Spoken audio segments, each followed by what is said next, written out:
Discerning Hearts provides content dedicated to those on the spiritual journey. To continue production of these videos, prayers, and more, go to discerninghearts.com and click the donate link found there or inside the free Discerning Hearts app to make your donation. Thanks, and God bless. DiscerningHearts.com, in cooperation with the Oblates of the Virgin Mary, presents the Daily Prayer of Discernment, the Examen Prayer, with Father Timothy Gallagher. Father Gallagher was ordained in 1979 as a member of the Oblates of the Virgin Mary. He obtained his doctorate from the Gregorian University, and he has dedicated many years to an extensive ministry of retreats, spiritual direction, and teaching about the spiritual life. Father Gallagher is the author of 7 books published by the Crossroad Publishing Company on the spiritual teaching of St. Ignatius of Loyola and the life of Venerable Bruno Lanteri, founder of the Oblates of the Virgin Mary. Father Gallagher is featured on the EWTN series, Living the Discerning Life, the spiritual teachings of St. Ignatius of Loyola. The Daily Prayer of Discernment, the Examen Prayer, with Father Timothy Gallagher. I'm your host, Kris McGregor. Welcome back, Father Gallagher. Thank you, Kris. The Examen Prayer, such an important encounter with God at a certain point in our day, isn't it? Well, as we've been saying, it makes all the difference. Like prayer in general, if we're faithful to it and stay at it day after day, each kind of prayer builds something rich and important into our relationship with God. The difference between Mass being a part of our spiritual life, or the Rosary, or time with Scripture, and the Examen Prayer in its own particular way builds into our spiritual life a growing awareness of where God is in the course of the day. And that actually leads us right to the third step in the Examen, which is the step that we'll be speaking about today, and which we'll call review. The first step being gratitude. So very concretely, it's some point in the day, perhaps a quiet time after supper, and I prepare to pray my Examen for 8, 10, 12 minutes. And I begin by being aware of the presence of the Lord with me and the love that is there in the Lord's heart for me. And then, as we've said in earlier conversations, I very concretely look through the day to see the concrete ways in which God has shown his love for me. And as we do that day after day, the list just gets longer and longer. Having done that, when that feels complete, I move into the second step of the Examen, which is petition. As I'm preparing now to review the spiritual experience of the day in general, I ask for God's help. I ask for the light of the Holy Spirit to be able to see and to understand spiritual realities with a grace and an insight that are more than human. So that's the second step that we talked about last time. And that too is really important, because it's the difference between introspection, between examination time, report card time, between Benjamin Franklin trying his best to become a better man, but on his own. It's the difference between an individual trying to grow and a relationship, two persons, the human and the divine, who meet in prayer, which is, as we've said, most deeply a relationship, and in which, happily, the human person can depend totally on the divine person. And that's why Jesus tells us, ask and you will receive.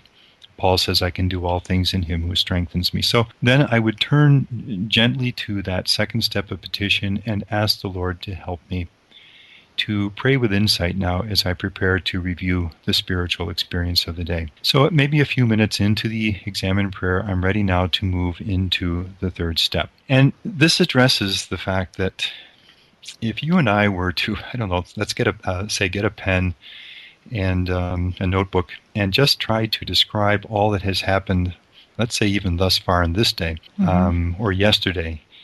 And maybe I have 5 hours, maybe I have 10, 12 hours to review, and I were to try to just write down everything that I've said, everything that I've done, everything that I've experienced, everything that I've thought over the course of the hours, we'd all give up pretty soon.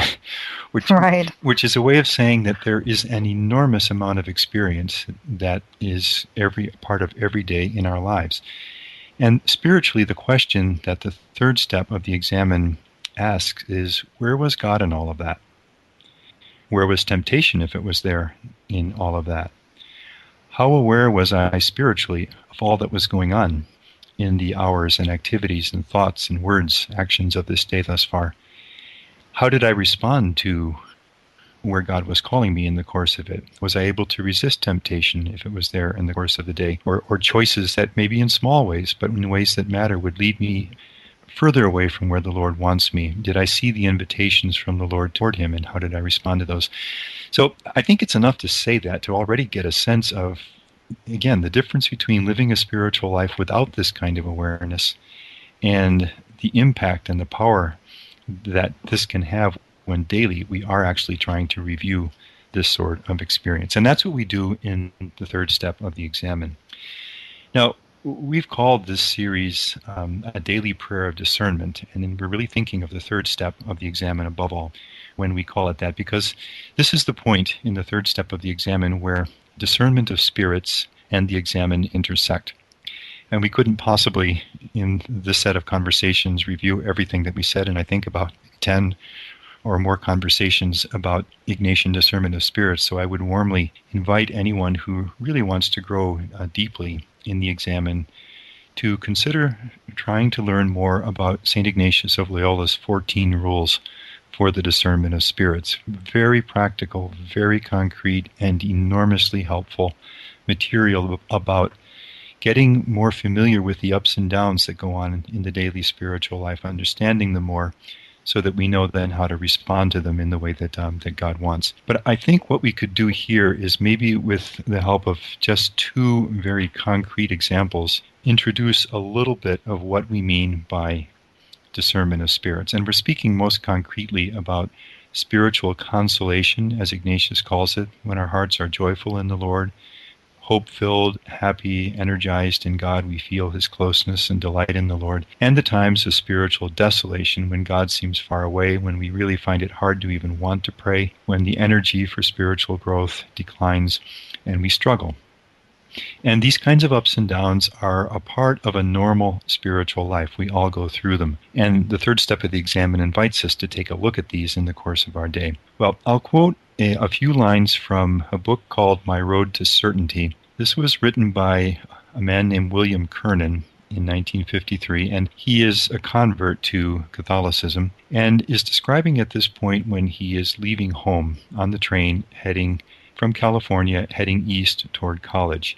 So it's an important time in his life, obviously. And he describes looking out the train window, still in California, and just seeing the familiar countryside with the trees and the orange groves in the late afternoon sun, the houses here and there, the mountains ahead of him on the horizon, and feeling as he's leaving this how dear all of this is to him, how much all of this means to him, and how much it symbolizes for him his native California and his native country, America. And then he writes this. He says, "An upsurge of gratitude swept through me and warmed my heart, and I thank God for his providence and goodness, which had kept me safe all the days of my life, and which I was sure would keep me safe forever. I could go on thinking of tomorrow in terms of today. Something would always be the same in every tomorrow," as he's going off to college. "Something would be certain, and that is God."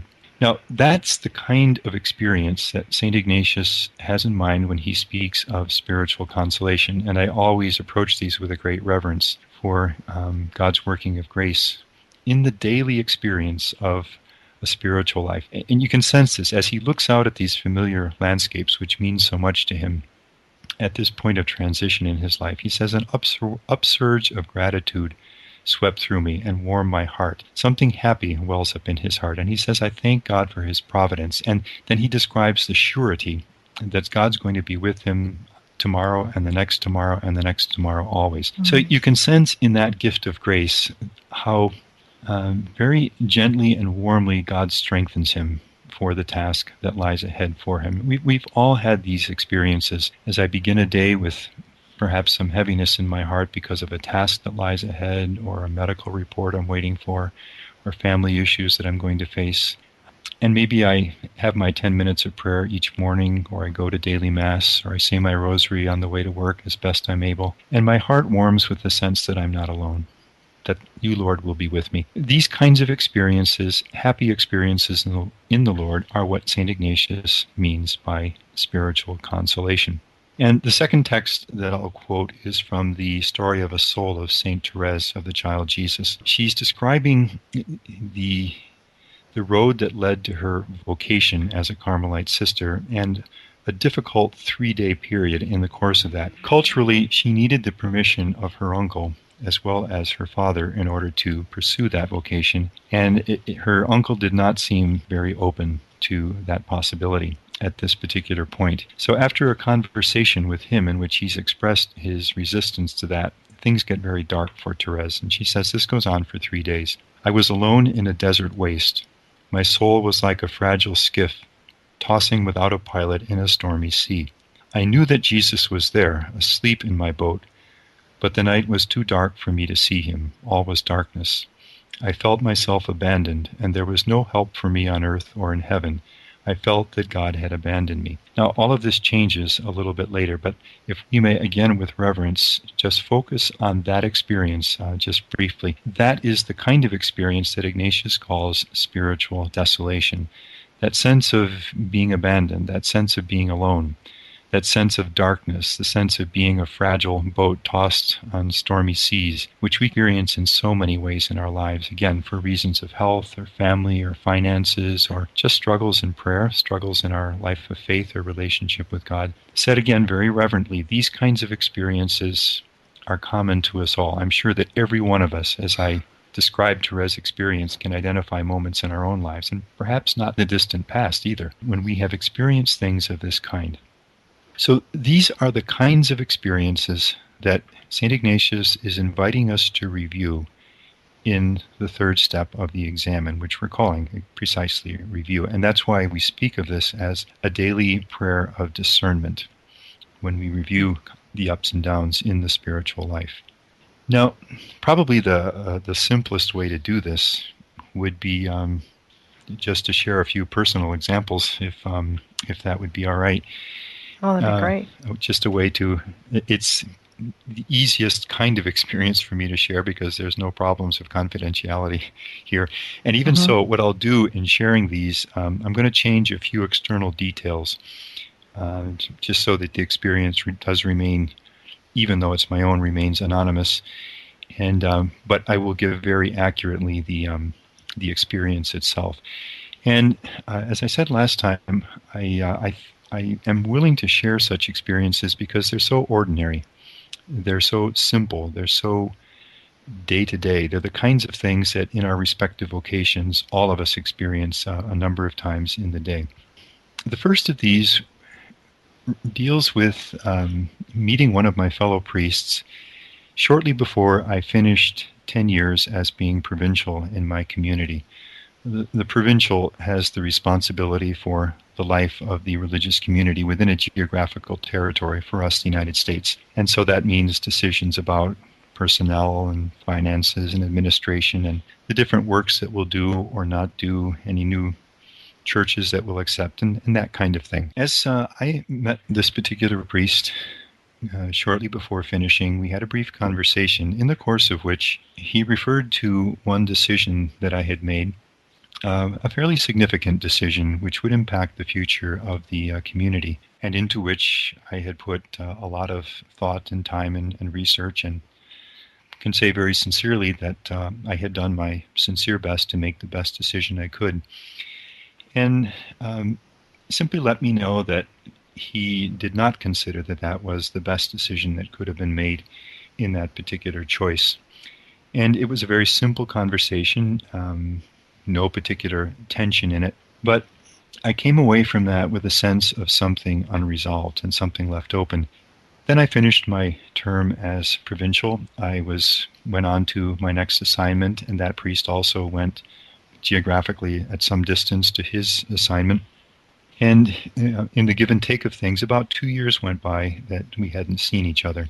Now, in my community at that time, everything is now electronic and digital, but at that time, we still had a monthly bulletin that would arrive in the mail from our general house in Rome. And amongst other things in the news and updates of what's going on around the world in the community, there was always at the end of it a list of the members of the community who had significant dates in that month, birthdays or anniversaries of ordination or profession of vows. And reviewing those one particular month, I noticed that this priest had one of those special birthdays, one of those with a 0 in it. And so After a little bit of thought, I decided to send him an email of congratulations and just noting his birthday and wishing him well, and did so. Just a brief email, probably just a couple of sentences. Following day, when I went to check email, there was a response from this priest. It was also succinct, probably just a couple sentences, but it was very warm and expressed appreciation for the message that I had sent the day before. Now, reading that message, you know, it only takes a few seconds to read an email, and it's one email of many, and then phone calls and meetings and business and of the day goes on. But as I read that email, something in my heart warmed a bit, because I knew that both of us knew that in that exchange of simple emails, something had been communicated. It was the conclusion of what had been left open in that last conversation 2 years earlier. And we both knew that the next time we actually would meet, things would be different, that something would be closer and warmer. Then, as I say, the busyness of the day enveloped everything again. Later that day, I had my time for the examen. And when I got to the third step of the examen, and just reviewing the spiritual experience of the day, I found myself remembering what was just a brief moment that otherwise was sort of lost in the shuffle of the day, and remembering it with some gratitude. So you can sense there the first step of the examen, just remembering a gift from the Lord in the course of the day. But noting the uplift of heart in that, the consolation in that, the sense of warmth, the gentle sense of goodness and strengthening in that, and my heart warming in the Lord in my relationship with my fellow priest. Well, what I'm describing there is a very simple but rich experience of spiritual consolation. And as I thought about it, the thought came to me, well, if this worked and made a difference in your relationship with one of your fellow priests, there might be others who would appreciate nothing more than even a simple email in different parts of the world where they're working as a remembrance on their days of ordination anniversary or profession or birthday. And so I decided that I would get some scissors and cut that little list out of the monthly bulletin and leave it by my desk, and began doing that. And on the days that were significant, where I knew that one or another would appreciate it, I actually did this, would be sending them emails, and some very nice things came out of that as well. Now, if I go back to that very simple experience of examen, what if I hadn't prayed the examen that day? That moment would have been lost. It would have been a nice moment, but it would have simply been submerged in the thousand things happening in that day.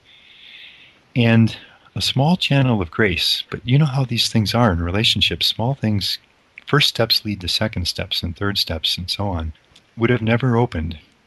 When I see things like that happen as I pray the examen, I begin to understand why St. Ignatius invites us to review experiences of spiritual consolation, because the Lord is working in those. The Lord is certainly giving a gift which strengthens us, but he is also opening up a path, pointing out ways of grace. And let's just dream for a moment of a person whose eyes are spiritually open to notice these day after day in life. What's going to happen in a marriage, in family relationships, in the workplace, in our relationships with others in the church, in our life of prayer and relationship with the Lord, our vocations. That's just one of the many gifts that Ignatius is inviting us to seek through the daily prayer of the examen. It is such a wonderful gift when we're able to reflect on those moments of consolation. That's connected to gratitude as well, isn't it? That experience in which we engaged in the very beginning of the prayer. Yes, and what will happen is that as we pray the steps of the examen, they're going to flow one into the other. And we have great freedom in that. I think you could easily see, for example, praying in the first step of the examen in gratitude for that gift of that exchange of emails, and very easily finding myself, without any conscious, all right, let me move into step 3, I'm already there in a way, realizing I could do this again. This is opening up a path. Actually, that leads us already into the 5th step of the examen, which is steps for the future, which we'll talk about later. So yes, the steps of the examen in practice, when we pray them, are going to mingle and flow together in grace-filled ways, and we absolutely have the freedom to do that. But I think the presupposition of that is to understand each of the 5 well. And that's why I think it's important to do what we're doing now, to go through each in its own specific nature. Well, Father Gallagher, could I ask about St. Therese's experience of desolation? Mm-hmm. As you said, we often experience that ourselves. I mean, as you've been so generous in sharing your own experience, I mean, I too have had those where even I wake up in the night and I'm concerned about things and it affects my whole day, and then I have to take that to prayer and that comes back up again. What do we do in those instances when it's desolation, when it's something heavy? Well, that's just the right question, because now we need to look at the other side of this. Experiences of spiritual desolation. And why don't I do that in the same way? I'll just share another very simple and I'd say very ordinary experience of spiritual desolation in daily life, and why it seems useful to look at these. This was a weekend retreat that I was giving in a large city in our country, and with a group with which I had been working for, I don't know, maybe 4 or 5 years at that point. We'd had a retreat yearly, and they'd been very, very nice experiences of grace. And this particular weekend retreat was actually focused on the Examen Prayer. And I know that I went to that retreat a little uncertain of how this was going to go. At that time, I don't think I had spoken too often on the Examen Prayer, and I was a little unsure of, can you build a whole retreat on one 12 to 15-minute prayer? Well, obviously, at this point, my answer is you certainly can. But at that point, it was all newer to me. And I think something else was working in my uncertainty, too. I'd already spoken to this group at least 4 or 5 times at this point, and I was beginning to wonder if I really had anything further to say. Maybe they'd already heard my message, really.